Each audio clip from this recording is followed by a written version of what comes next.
김수현이 입장을 바꿔 김세론과의 교제는 인정했지만 교제 시기가 미성년자일 때였느냐 아니냐로 양측의 뜨거운 진실 공방이 이어지고 있는 가운데 급기야 김수현의 과거 행동들까지 도마에 오르며 김수현의 이미지가 되돌리기 힘들 정도로 급격히 추락하고 있습니다.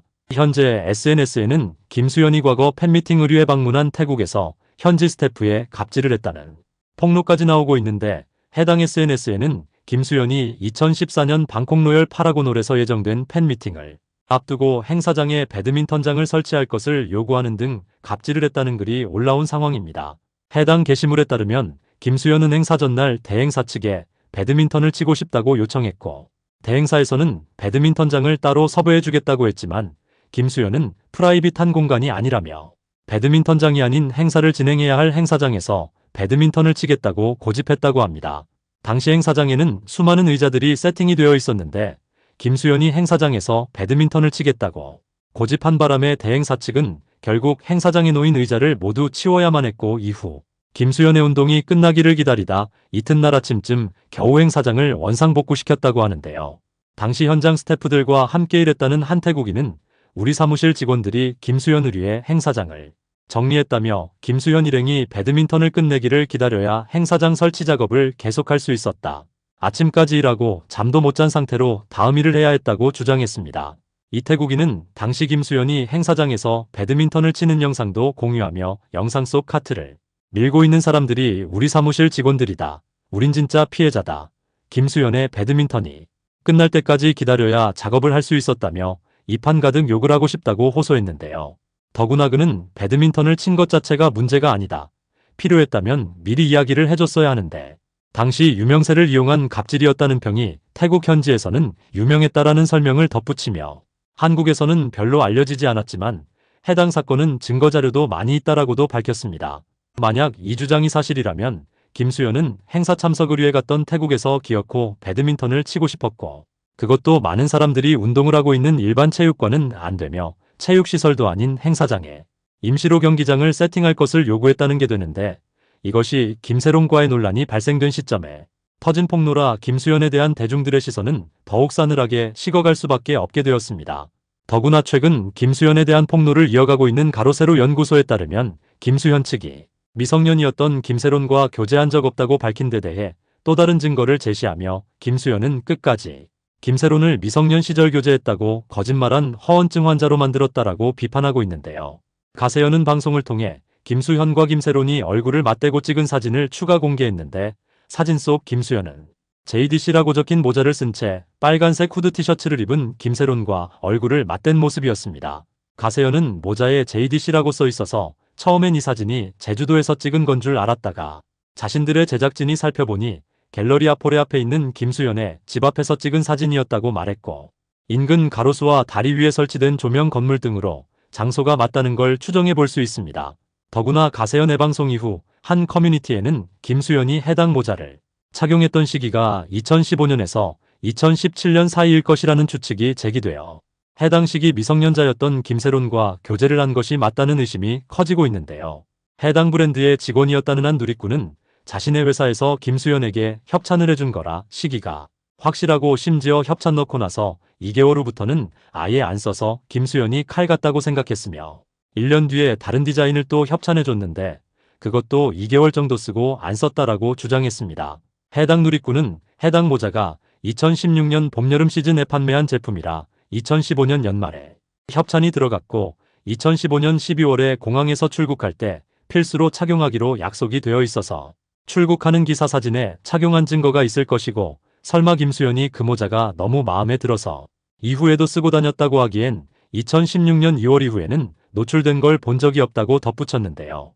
이에 누리꾼들은 김수현은 각각 2015년 9월에는 일본에서, 그해 11월에는 공항에서, 그리고 2016년 1월과 2017년 2월에는 SNS 사진 속에서 해당 브랜드 제품을 착용했다며, 이를 통해 김세론과 김수현이 함께 찍은 사진의 시기는 2015년에서 2017년일 것이라 추측하고 있습니다.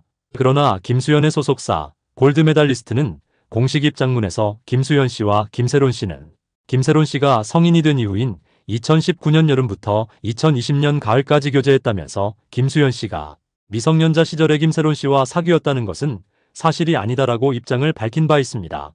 결국 가로세로 연구소는 이에 대해 불과 며칠 전에 사실무근이고 절대 사귄 적이 없다고 했다가 뽀뽀 사진이 공개되니까 성년 시절에만 사귀었다고 말을 바꾼 김수현이 거짓말쟁이이고 허언증 환자다 말 바꾼 것에는 사과하지도 않았다라고 꼬집었는데요.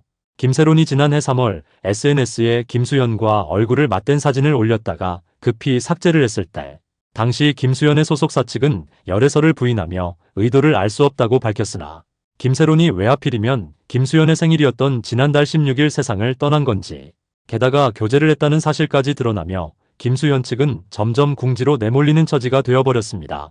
결국 그동안 김세론의 이모라고 하는 인물에 이어 김세론의 모친까지 나서서 입장을 밝히게 됐는데 많은 고민 끝에 가족의 의도가 변질되고 왜곡되는 것을 보고 입장문을 내게 됐다면서 수많은 거짓 기사를 통해 한순간 망가져버린 아이의 명예를 회복시키겠다고 밝혔습니다. 김세론의 모친은 세론이는 언론을 향해 거짓말을 한 적이 없다며 자숙하지 않고 도박을 즐기지도 않았고 거짓말로 아르바이트 코스프레를 한 적도 없으며 친구들과 유흥만 즐기던 아이도 아니었다. 조작된 사진으로 열애설을 불러일으키지도 않았다고 강조했습니다. 그러면서 이진호와 사이버레커들은 거짓 기사를 만들어 평범하고 전도유망한 한 여배우의 일상과 그 가족을 지옥으로 끌고 들어갔다며 거기에 소속사에서는 세론이가 올린 사진의 의도를 알 수 없다며 거짓말하는 정신없는 여자아이로 매도했다고 비판했는데요. 이어 모든 거짓 기사에 날카로운 화살들이 갓 20살을 넘긴 어린 딸 세론이에게 향했으며 거기에 차마 입에 담을 수도 없는 여성으로서 모욕적인 인신공격성 악플들을 감당해낸 것은 오로지 세론이 혼자였다며 힘있는 회사가 뒤에 있고 끝발날리는 변호사들을 고용한 매니지먼트라면 어떤 식으로든 대응하고 사건을 진화하기 위한 행동을 할 수 있다. 당시 세론이에게는 가족 외에 아무도 없었다. 세론이는 3년을 24시간 잠도 못 자고 외롭게 버텨왔다. 이진호가 촉발시킨 거짓 기사로 세론이가 전 국민에게 집단 따돌림을 당한 것과 같다. 저희 유족들은 이미 저희 곁에서 다시는 볼 수 없게 돼버린 세론이가 연기자로 인정받았던 생전에 그 명예를 고스란히 회복하고 다시는 이러한 일이 반복되지 않도록 언론들이 자신의 소명과 책임을 다할 수 있도록 법적 제도적 장치가 마련되는 동기가 되기를 바랄 뿐이라고 호소했습니다. 결국 김수현의 논란에 광고 계약을 맺은 기업들마저 하나둘씩 김수현과 손절을 하고 있는데 불과 며칠 전까지 김수현의 논란이 일어난 뒤에도 김수현의 사진들로 여기저기 도배가 되어 있었던 홈플러스의 전국 매장에서는 김수현과 관련된 사진들을 전부 철거하여 이제는 김수현의 흔적을 찾아볼 수 없게 되었고 뚜레쥬르도 김수현과의 광고 계약이 해지됐음을 공표하며 SNS에 게시됐던 그의 이미지를 모두 삭제했으며 또한 그를 아웃도어 브랜드 아이더의 모델로 앞세웠던 K2그룹 역시 공식 홈페이지와 SNS에서 김수현이 나온 광고 이미지를 삭제했습니다.